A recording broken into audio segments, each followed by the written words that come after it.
네, 또 이제 최상목 한덕수 파면.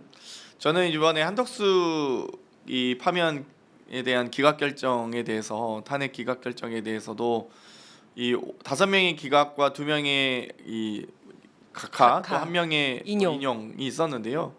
저는 한덕수 기각을 보면서 윤석열 파면 결정은 대부분 인용이 되겠구나라고 더 예측을 했던 게 뭐 정말 말도 안 되는 정치 평론가들이 방송에 나와서 좀 뭘 알고나 떠드는 건지 모르겠는데 한덕수 탄핵 기각을 보면 윤석열 기각이 확신이 들었다 이런 얘기를 하잖아요.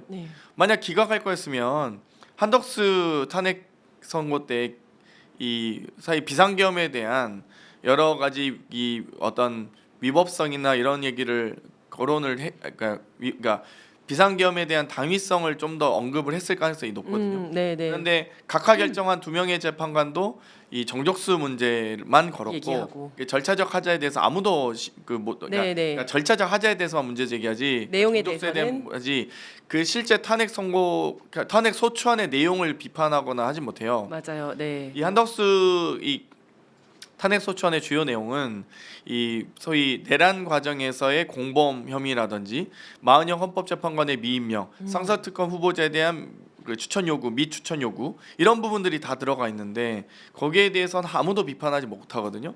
심지어 기각 중에서도 한 분은 이 마은영 미임명에 대해서는 그 어떤 상당한 기간을 보장해줘야 된다. 그 기간에 대한 어떤 제한이 없다라고 이 기각 결정에 소수 부대 의견으로 넣기 때문에 사실 그 부분도 저는 뭐 일정하게는 일리가 있다고 보는 게 마은혁 재판관 권한쟁의 심판 전에 선고 전에 한덕수 총리에 대한 탄핵 소추가 됐기 때문에 가결이 됐기 때문에 뭐 그 부분은 그럴 수 있는데 이제는 최상목 대행 같은 경우는 헌재의 마은혁 헌재 재판관 인용 결정에도 불구하고 미임명한 거기 때문에 그건 명확하거든요. 위헌의 정도가 훨씬 높죠. 훨씬 높기 때문에 저는 그러니까 최상목 대행은 저는 탄핵 인용될 가능성이 높다고 봐요. 헌재 선고 이후에도 임명하지 않았기 임명을 뭐 지연시켰기 때문에.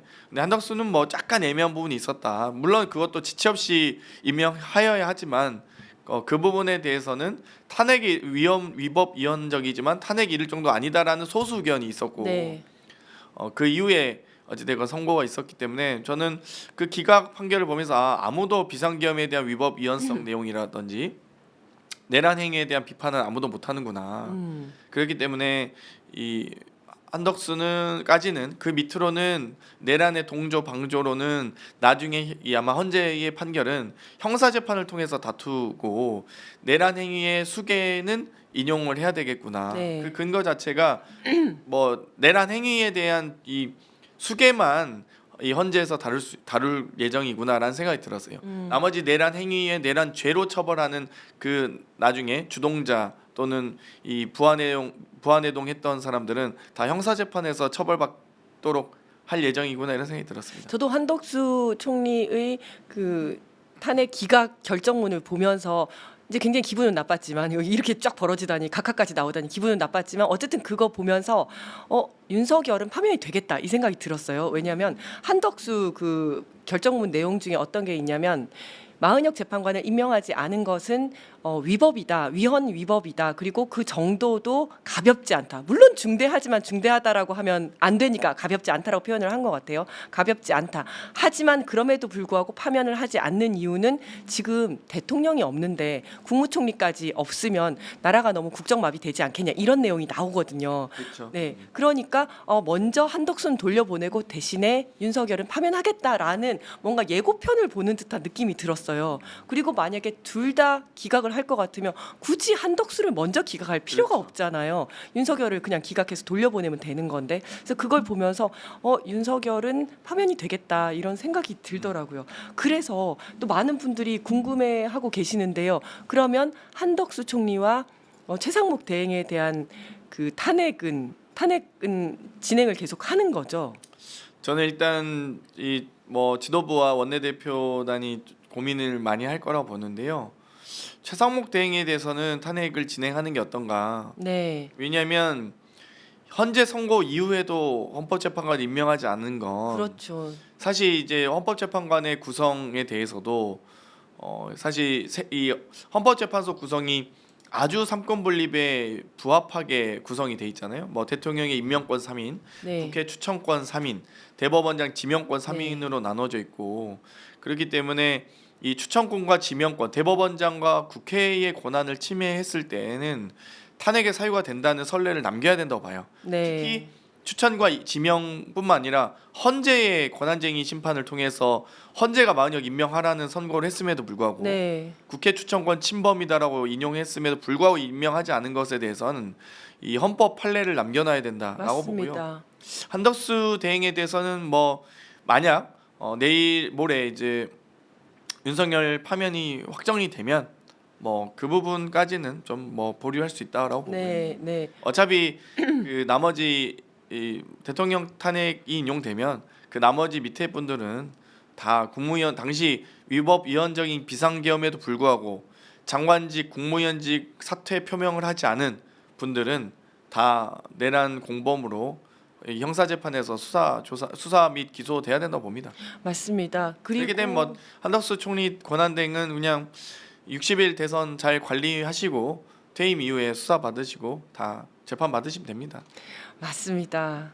자, 그리고 또 이제 국민들께서 걱정하시는 부분, 우리가 또 가장 걱정하는 부분이 4월 4일 날 헌법재판소 결정이 딱 나고 나면 그 이후에 혼란 상황이 되지 않겠냐, 어떤 형식으로든지 간에. 그래서 지금 경찰에서는 거의 이제 비상 사태, 가포비상. 네, 가포 비상을 하고 있거든요.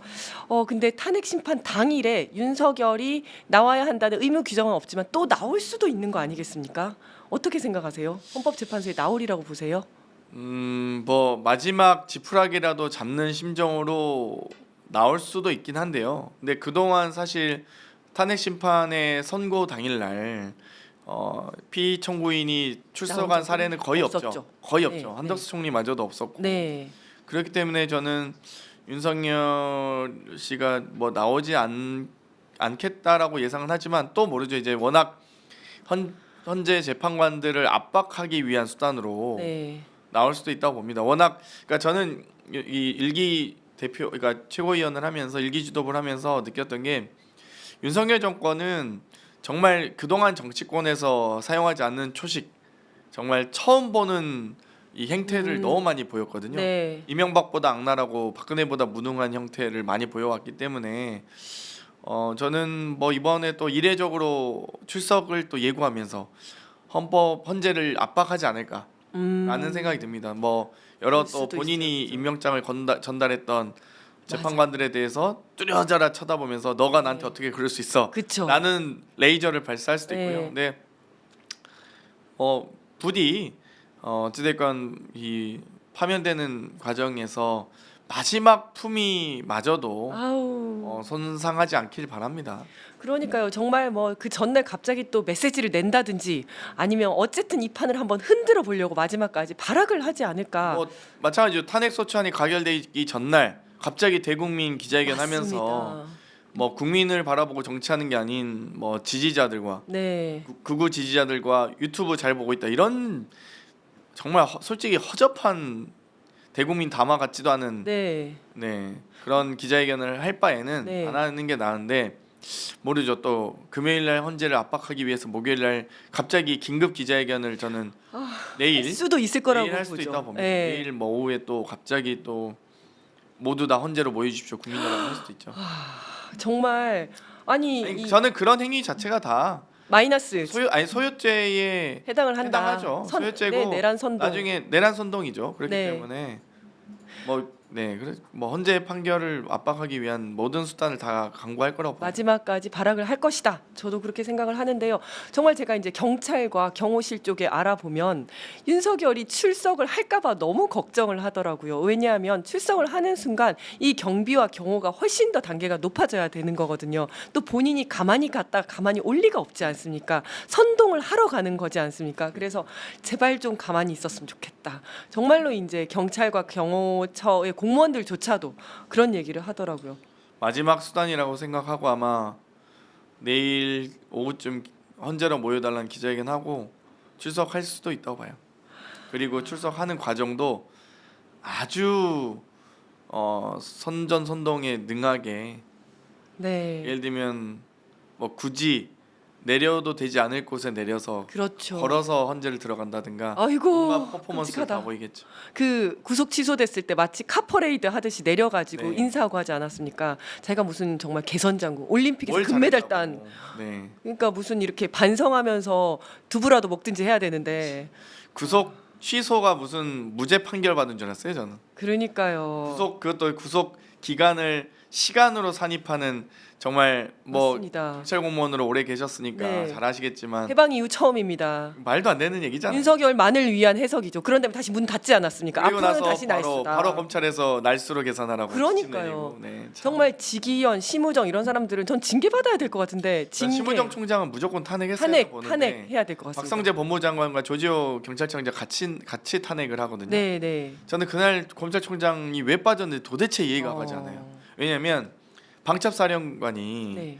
계엄 당시에 비상계엄 당시에 이 국정원 1차장에게도 전화하고 경찰청장에도 전화하고 심지어 뭐 특전사 뭐 수방사 다 전화하지만 심지어 대법원에까지도 네. 연락을 해서 법원 사무관 파견해 달라고 요청을 하거든요. 네. 그런데 과연 검찰총장에게 요청을 안 했을까? 대검이 요청 안 했을 리가 없거든요. 그럼요. 아니 당연히 국정원에게 체포조 운영해 달라고 한다든지 위치 추적에 요청한다든지 뭐 경찰에 위치 추적한다든지 대법원에도 빠르게 판결을 내릴 수 있도록 하는데 저는 검찰에 최소한 특수본 요청은 했을 거라 봐요. 네. 포고령 위반 특수본. 네. 그래서 포고령을 위반한 정치인과 언론인에 대해서 빠르게 기소하고 군사법정에 세울 수 있도록. 네. 그러니까 1심 포고령 위반은 다 1심은 군사법정에 서잖아요. 네, 네. 그러면 군사법원의 중령 대령들이 다 선고를 낼 텐데 네. 비상계엄 상태에서 누가 그걸 무죄를 선고하겠습니까? 다 유죄로 그렇죠. 하겠지. 네, 네. 사형을 제외하고는 사형을 해야지만 3심 가는 거잖아요. 네. 사형 안 하고 무기징역 다 때려서 다 저희 뭐 다 이미 빵에 넣을 수 있는 거죠. 그렇죠. 그렇죠. 1심으로 끝낼 수 있는 거니까 사형만 3심 가니까 네. 계엄하에선. 그래서 저는 빠르게 기소할 수 있는 기소팀 특수본을 구성하지 않았을까? 이런 그 정도 기획안을 만약 누군가 확보했다면 그건 제가 보기에는 어마어마한 일일 텐데 뭐 물론 검찰 내에서 누가 그걸 뭐 하다못해 수사관이라 할지라도 누가 그걸 공개하겠습니까? 검사들이 공개할 리는 없겠죠. 그렇죠. 본인들이 끝나는 이정표가 되는 걸 알 테니까요. 맞습니다. 또 법이슈님께서 영장 고고 썩렬이 윤석열 구속 방법 없나요?라고 하셨는데요. 이제 윤석열이 탄핵이 인용이 되면 더 이상 대통령이 아니기 때문에 다시 구속을 할 수가 있죠. 그러니까 다시 그렇죠. 수사를 할 수가 있고 당연하죠. 불소추 특권이 적용이 안 되기 때문에 지금까지는 대통령이어서 내란죄 외환죄로만 수사를 하고 기소를 할 수 있었는데 이제 탄핵이 인용이 되면 더 이상 대통령이 아니기 때문에 어떤 범죄로든 모든 범죄 행위로 다 네, 구속 수사하고 가능하죠. 구속하는. 지금 당장 뭐 명태균 사건만 하더라도 정치자금법 위반, 공직선거법 위반이지 않습니까? 그리고 특수공무집행방해. 의 피의자로 입건이 된 상태예요. 그렇죠. 지금. 근데 그것과 관련해서도 바로 수사 그리고 체포 과정에서 뭐 공무집행방해 맞습니다. 너무 많이 했고요. 네네 총 쏴서라도 막아라 뭐 이런 얘기 계속 나오고 있지 않습니까? 명태균과 관련된 공직선거법 위반이라든지 정치자금법 위반 사유뿐만 아니라 네. 뭐 여러 뭐 양평고속도로부터 해서 너무 많기 때문에요. 네네.